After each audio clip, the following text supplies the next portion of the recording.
जय हिंद दोस्तों।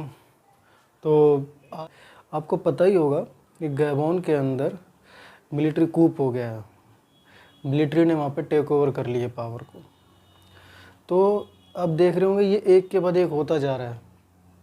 इस 2020 से और अब तक तकरीबन 7 से 8 मिलिट्री कूप हो चुके हैं इधर। और अभी नाइजर का आप सुन ही रहे थे, जुलाई के अंदर, अगस्त के अंदर ये हो गया। और ये हुआ भी कब है, बस अभी मिलिट्री ने अभी जो वहाँ के जो अली बोंगो हैं, अभी उन्होंने अपने आप को प्रेसिडेंट डिक्लेयर किया था 3rd टर्म के लिए। ठीक है, वो चुनाव जीत चुके थे। चुनाव जीतने के तुरंत बाद ही ये सब चीज़ें हुई हैं। उससे पहले ऐसा नहीं लग रहा था कि होने वाला, लेकिन उसके तुरंत बाद ये चीज़ें हो गई। अब ये उनका तीसरा कार्यकाल था। अब देखिए जो है आपका, तो ये था और एकदम से अचानक ये हुआ। तो अब थोड़ा सा इसके बारे में देखते हैं धीरे धीरे शुरुआत से। वीडियो को पूरा देखें और जो चैनल पे नए आते जिनको अच्छा लग रहा है वो लाइक शेयर और सब्सक्राइब ज़रूर करें। तो जो वहाँ की जो आर्मी है, वो वहाँ का एक चैनल है जो आपका गैबोन 24। उस चैनल की आप ये सोच रहे हैं कि ये चीज़ें बताने की क्या है, लेकिन कई बार ऐसा होता है, ये भी बहुत नॉलेज के लिए ज़रूरी होती है। तो गैबोन 24 चैनल के ऊपर वो आते हैं और वहाँ पर वो अनाउंस करते हैं कि हमने पावर को टेक ओवर कर लिया है। और अब क्या है कि अब तो उनको अरेस्ट कर लिया गया है। कल तक ये था, कल उन्होंने कर लिया था। अब जो है उनके जो राष्ट्रपति हैं उनको उन्होंने कर लिया अरेस्ट। अब जो उनके सबसे पहले तो देखते हैं उनके इतिहास देखते हैं। 1960 में आपको पता होगा अफ्रीका जो है, थोड़ा सा इसके बारे में बात कर लेते हैं। जो अफ्रीका है और जो ब्रिटेन, पहले क्या ये चलता था कि कौन कितना कब्जा करेगा, ठीक है ना। क्योंकि 1915 या 20 के आसपास अमेरिका भी एक अच्छा खासा उभर चुका था, लेकिन उससे पहले पता है आपको भी अमेरिका भी गुलाम था। तो अब ये है कि ये होता है कि फ्रेंच ज़्यादा कॉलोनियाँ बनाएगा अपनी या ब्रिटेन ज़्यादा कॉलोनियाँ बनाएगा। लेकिन ब्रिटेन का ये था कि ब्रिटेन का भाई जब उसको लग रहा है कि हमारी सत्ता बाहर से जा रही है, तो यार छोड़ दो भाई, समझौता करो, आज़ादी दो और निकलो। लेकिन फ्रेंच क्या था, वो अभी भी पकड़ बना के रखना चाहता था। अभी जितनी भी कॉलोनियाँ आप देख रहे हैं ना, ये फ्रेंच की ही कॉलोनियाँ रही हैं। 1960 में आज़ादी दी है बहुतों को, तो जितना, क्योंकि ब्रिटेन ज़्यादा एडवांस कर रहा था और फ्रेंच ज़्यादा नहीं कर पा रहा था, तो उसने फोकस करना शुरू किया अफ्रीका पर। और आपको पता है अफ्रीका महाद्वीप में गरीबी है, भूखमरी है, लेकिन वहाँ पे सोर्सेज बहुत हैं। यूरेनियम है, गोल्ड है, आपका जितने भी इम्पोर्टेंट जो होते हैं किसी भी देश को रिच बनाने के लिए, अफ्रीका में बहुत है। बस लेकिन वहाँ पे दुनिया का ध्यान नहीं जाता, वो इसलिए पिछड़ा हुआ है। तो अफ्रीका के पास बहुत अपॉर्चुनिटी है। तो अब हम देखते हैं, तो वहाँ तो जब ये क्या, ये कॉलोनी थी, नाइजर भी कॉलोनी थी, बुर्किना फासो हो गया, माली हो गया और आपका ये गैबोन हो गया, ये सब इनकी ये रही हैं। और अब ये धीरे धीरे, अब देखिए ये तो अभी नाइजर में हुआ। अब देखिए नाइजीरिया अलग है, ठीक है, वो थोड़ा कंफ्यूज मत कर लेना। नाइजर में हुआ, नाइजर के बाद अब ये गैबोन में आ गया। और क्या लगता है आपको, ये चीज़ें रुकेंगी? मुझे तो नहीं लगता कि ये रुकने वाली हैं, ये धीरे धीरे बढ़ेंगी।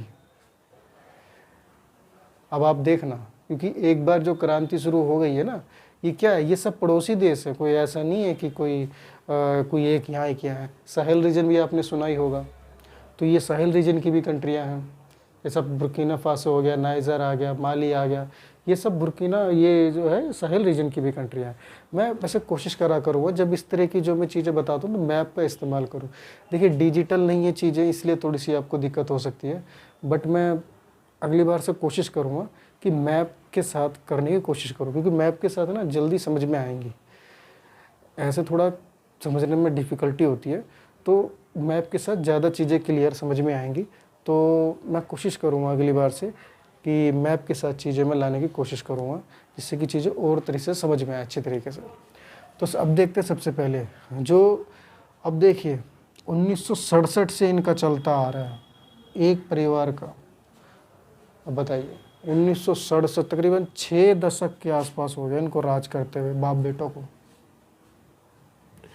पहले थे इनके पिताजी ओमार बोंगो और डिम्बा 1967 से लेके भाई 2009 तक यही राज करते रहे हैं। थोड़ा होता है मतलब बंदे ने जब गद्दी छोड़ी जब मर गया, नहीं तो जब भी छोड़ने का मन नहीं कर रहा था। 2009 तक करिए बताओ। फिर उसका उनके बेटे आ गए, लो भाई वही बात है, उनके बेटे आ गए 2009 से। अब लगा लीजिए 2009 से, और अब भी कर ही रहे थे, 2023 में भी अभी करते। इनका तीसरा टर्म था, 14 साल तो नहीं हो गए हैं। अब बताइए, ये अली बोंगो, बताइए इतने इतने साल तक सत्ता में रहेंगे एक ही परिवार, और ये सारे जो हैं फ्रांस के साथ मिलके सरकार चलाते थे। ठीक है ना सर, जो फ्रेंच की सरकार चाहती थी वो सब चाहती थी इनके साथ। क्योंकि आप पेरिस जाते हो, देखते हो कितनी, पेरिस जब भी घूमने जाओ देखो टीवी में कहीं पे, अरे कितनी चमचमाती सड़कें हैं, ये लाइटिंग वाइटिंग। अरे भाई यहीं से यूरेनियम ले जाके वहाँ करते हैं, और यहाँ लाइटें नहीं है। बताओ तो कितना लूटा जा रहा है। मतलब कम से कम हमको अंग्रेज़ों ने 1947 में तो छोड़ दिया कि भैया कर लो जो करना है अब तुमको। अरे ये तो देखो ना, ये तो अब तक लूट रहे हैं फ्रेंच वाले हैं। अब देखिए ना, खुद यूरेनियम ले जाते हैं, उधर से बिजली बना रहे हैं, गोल्ड ले जा रहे हैं, कितने रिसोर्सेज ले जा रहे हैं, अपना देश चमकाए जा रहे हैं, और इधर कुछ नहीं है। उधर वही चीज़ें डेवलप करते हैं जिनकी ज़रूरत होती है। ट्रेन बिछा देंगे, पटरियाँ बिछा देंगे, कुछ रोड बना देंगे। क्यों? कि उनको अपना सामान वगैरह ले जाना है। जो उनको लगता है वो बना देते हैं, जिनको नहीं लगता छोड़ देते हैं। बताओ ये कोई बात होती है? अब तक ये बताओ हो रहा है। आपने ट्विटर पे और जगह वीडियो भी देखी होगी, काफ़ी खुशियाँ मनाई जा रही है। और अभी नाइजर में आपने देखा होगा, वहाँ पे वॉलेंटियर आर्मी में भर्ती हो रहे हैं, लेडीज से भी जेंट्स भी सब भर्तियाँ हो रहे हैं। किस लिए? क्योंकि वो उनको डर है कि ना फ्रांस हमला करेगा, आज नहीं तो कल करेगा, इसलिए वो प्रिपेयर हो रहे हैं। तो उसके बारे में भी अब देखेंगे। 65% वोटों के साथ जीते थे ये, और 30% के जिनके मेन अपोनेंट थे अल्बर्ट ओंडो। अब इसमें देखिए वो यही कहना उनका कि ये इलेक्शन फेयर नहीं हुए हैं, ये सब अपोजिशन का भी कहना, वो मानते नहीं हैं। और आर्मी ने भी यही कह के उसको दिया। सारे बॉर्डर बंद कर दिए हैं, सीज कर दिए हैं, जितनी भी संसद वगैरह सब डिसॉल्व कर दिया गया है, सबको डिसॉल्व कर दिया गया है, सॉरी। तो ये सब चीज़ें थी। अब देखिए ये बहुत सब सहारन अफ्रीकन कंट्रीज़ के अंदर लार्जेस्ट ऑयल प्रोड्यूसर है। 2 लाख पर डे। अब देखिए 2 लाख पर डे जो तेल बैरल इसमें प्रोड्यूस करता है ये, ठीक है। और 40% जो वहाँ की जो पॉपुलेशन है, 2.5 इसकी टोटल जो है आपका टोटल आबादी है 2.5 मिलियन। 2.5 मिलियन टोटल आबादी है, और उसमें से 40% जो 15 से लेके 24-25 साल तक की है वो अनएम्प्लॉयमेंट है। अब बताइए, तेल होने के, और ओपेक का ये फुल फ्लेज मेंबर है, ठीक है, ये देश, ठीक है। अब देखिए जो मैं अभी बात कर रहा था, जो फ्रांस किस तरह से चीज़ों को कर रहा है। फ्रांस की 2 कंपनी है, टोटल एनर्जीज और फ्रेंच प्रोड्यूस।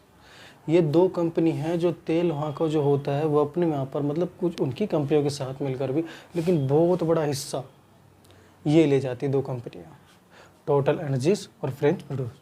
ये 2 कंपनियाँ वहाँ पे ये ले जाती है बहुत बड़ा हिस्सा तेल का। अब बताइए कहाँ से?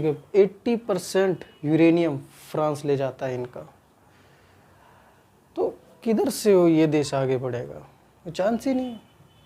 इसलिए वहाँ पे ये चीज़ें हो रही है। और देखिए मेरा मानना ये है कि ये चीज़ें और बढ़ेंगी, रुकने वाली नहीं है। ये देखिए बुर्किना फासो, माली, नाइजर, और आपका अब अटैक करना चाहता है ये। अल्जीरिया से एयर स्पेस के लिए डिमांड करी कि हम वहाँ पे ऑपरेशन करना चाहते हैं, हमें अल्जीरिया ने मना कर दिया। बुर्किना फासो मना कर दिया। तो सब जगह मना कर दिया, क्योंकि ये सब पड़ोसी हैं। जैसे हम इंडिया, पाकिस्तान और अपना बांग्लादेश, ये सारे ऐसे ही हैं। सब इन्हीं की कॉलोनियाँ रही हैं, सब एक एक करके अब यहाँ पे ये सब चीज़ें हो रही है। तो वो क्यों देंगे भाई? और आपने एक चीज़ और इसमें सुनी होगी, इकोवास करके एक है, इकोवास।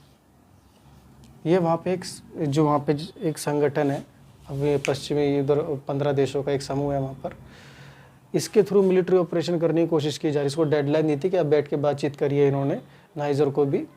लेकिन वो पार हो गई और मिलिट्री ऑपरेशन वो करना चाह रहे हैं, लेकिन कर नहीं पा रहे हैं अभी वो, क्योंकि आप पता है कि कहीं ना कहीं इन सब चीज़ों के पीछे रशिया है। ठीक है, ये रशिया पुतिन को कम समझ रहे हैं ये लोग, पुतिन है भाई वो।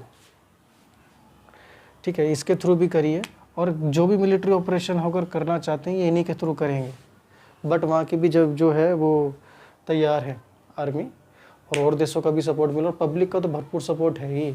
आपने बतेरी वीडियो देखी होंगी, पब्लिक खुश है, नाच रही है, गा रही है, और go back to France, go back to France नारे लग रहे हैं कि भैया जाओ फ्रांस, वापस जाओ, अपने सैनिकों को निकालना शुरू कर देना नाइजर से, और यहाँ से भी अब शुरू कर देगा फ्रांस निकालना। तो ये सब रुकने वाला नहीं है, मुझे नहीं लगता रुकेगा, चलेगा ये। और फ्रांस के लिए अब मुश्किल हो जाएगी कि बहुत बड़ा हिस्सा अब उसके तेल है, तेल हाथ से चला जाएगा, ये जो यूरेनियम लाता है वो चला जाएगा, और जो मिनरल्स जितनी भी चीज़ें होती हैं जो ज़रूरी होती हैं एक देश को चलाने के लिए, वहाँ की डेवलपमेंट के लिए, जो जो यहाँ से चीज़ें जाती थी अब एक एक करके बंद हो जाएंगी, या फिर बहुत हद तक कम हो जाएंगी।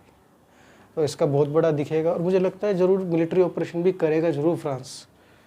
बट अभी शायद रशिया का रुख चल रहा है, शायद इस वजह से वो भाई अभी ना रिस्क लेना चाह रहा हो, या अभी रुक के करना चाहे थोड़ा। बट होगा ज़रूर, कुछ ना कुछ तो ज़रूर होगा, कुछ ना कुछ में एक ये हो चुका है गैबोन में, और देखना कुछ अभी और भी होगा। तो बस ये एक इन्फॉर्मेशन देनी थी गैबोन के बारे में, जो मिलिट्री कूप हुआ है वहाँ पर। तो थैंक यू फॉर वॉचिंग, मिलेंगे अगली किसी वीडियो के साथ, जब तक के लिए जय हिंद।